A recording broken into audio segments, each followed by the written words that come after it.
Hello everyone. Hope you all are doing well.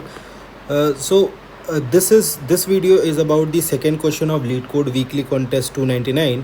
I've already uploaded a video of how I've solved this problem during the contest. So I'll basically mention the link of that solution in the comments. Also, I solved that question based on the number pattern that was being found. So that was similar to a Fibonacci series that we have discussed in that solution. But as I told in that video, this question can also be solved using a dynamic programming approach. In fact, solution of Fibonacci is actually a dynamic programming approach, right? Where the ith element is dependent on the last two elements. But how do we approach this problem to actually think in terms of dynamic programming? I'll tell you that in this video, because I've got a number of comments where probably people want that how we can solve it using dynamic programming. So I'll just reiterate the question for all those who are coming directly to this video. So the question says that there is a street with 2 into n plots, where there are n plots on each side of the street.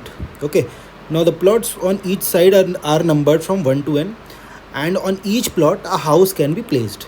So we need to return the number of ways houses can be placed such that no two houses are adjacent to each other on the same side of the street. Now the answer can be very large, so we need to return the answer modulo this number 10 raised to the power 9 plus 7. Also note that if a house is placed on the ith plot on one side of the street, then a house can also be placed on the ith plot on the other side of the street, right? So these are certain examples, and I'll directly explain you in the solution itself. Okay, so what the question says is that so we have a street, this is the street, and we have certain plots. Okay, so we have a plot here, we have a plot here, we have a plot here, we have a plot here. So this is for n equals to 2, right? So that means we have two plots on each side of the street.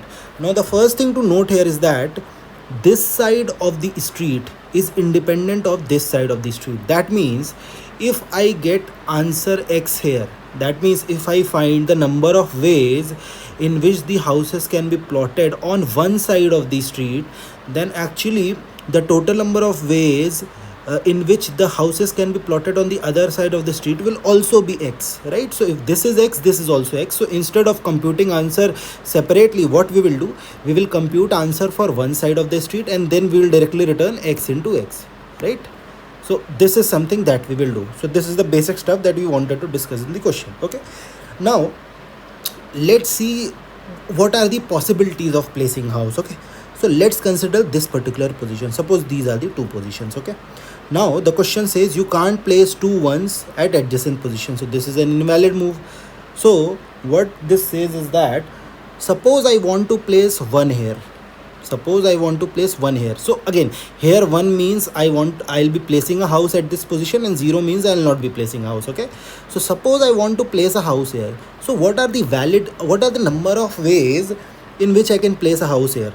So this is the ith position. Suppose this is the ith plot on one side. We are considering only one side. Okay, so suppose we have computed that what are the number of ways in which we can basically place the houses till I minus 1th position. This is I minus 1th position. Like for example, if I talk about I equals to 1, that means we have just one plot. So what are the possibilities? Either we can place a house, this is the only portion, or we cannot place a house. Okay, so we can keep two entries for every index. Let's take a 2D array or what. So that is dependent on the implementation. But what we can do for every position, like for I equals to 1, we can take two things, and those are, so this is I, this is I, okay, this is I, and let's assume this is 0 and 1. So what this says is that, so this is I, so it is not 0, it is 1 2 3 4 5 6.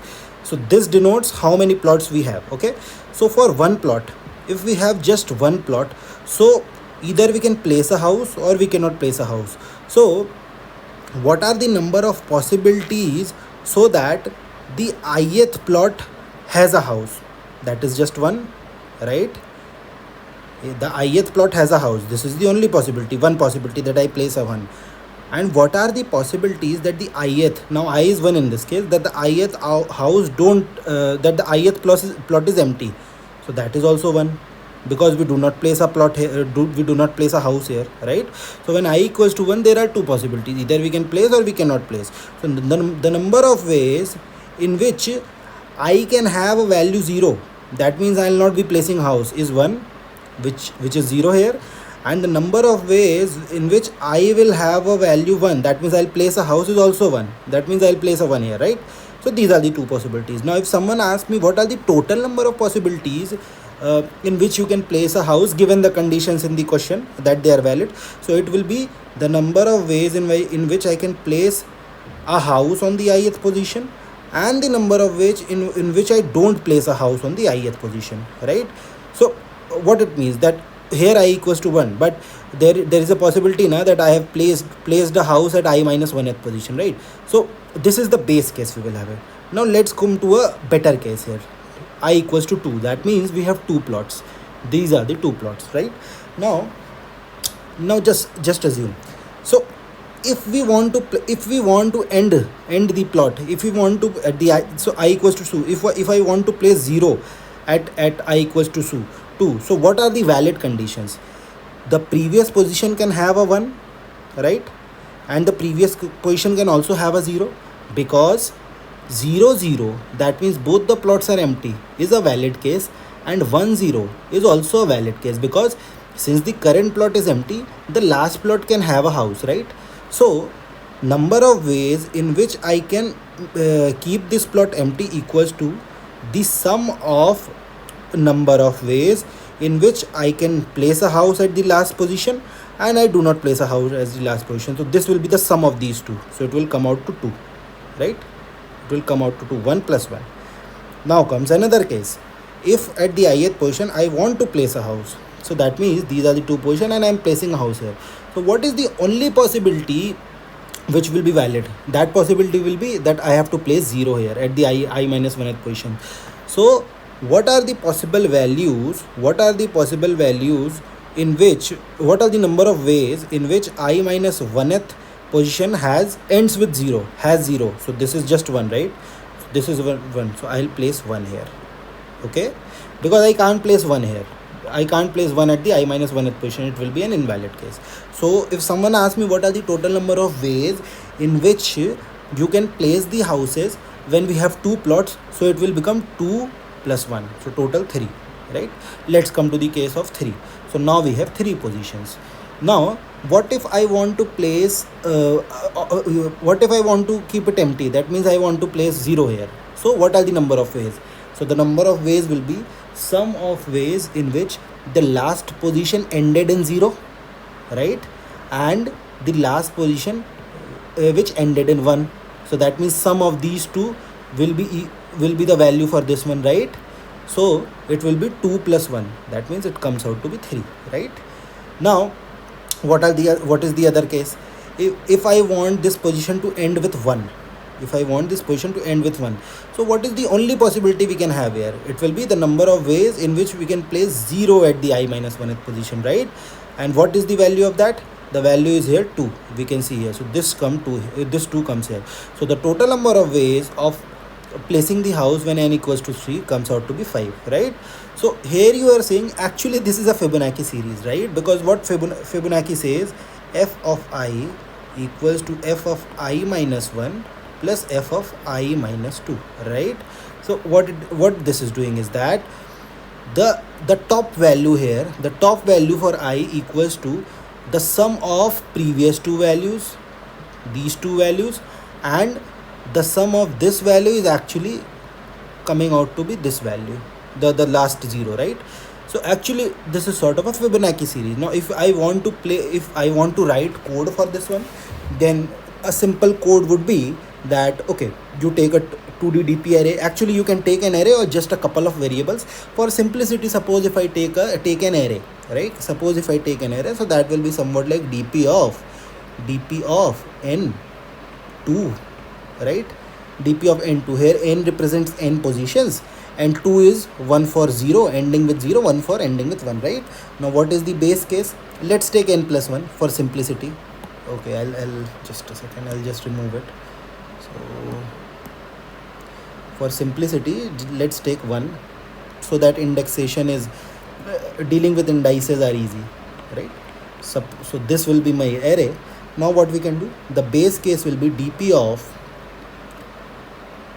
of this equals to 1, dp of 1 and 1 equals to 1. Now what does this mean?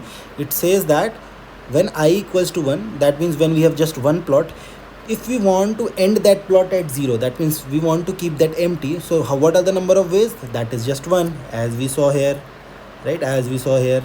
And if I equals to 1, that means if we have just one plot and we want to place a house here, what are the number of ways? That is just 1, that we saw in the above table, right? Here we saw it. So this will be this is our base case. Just a second, let me choose a pen. Yeah. So this is the case, right? Now we can just run a loop that for I equals to 2, I less than equal to n, I plus plus. So here what will happen? Just a second.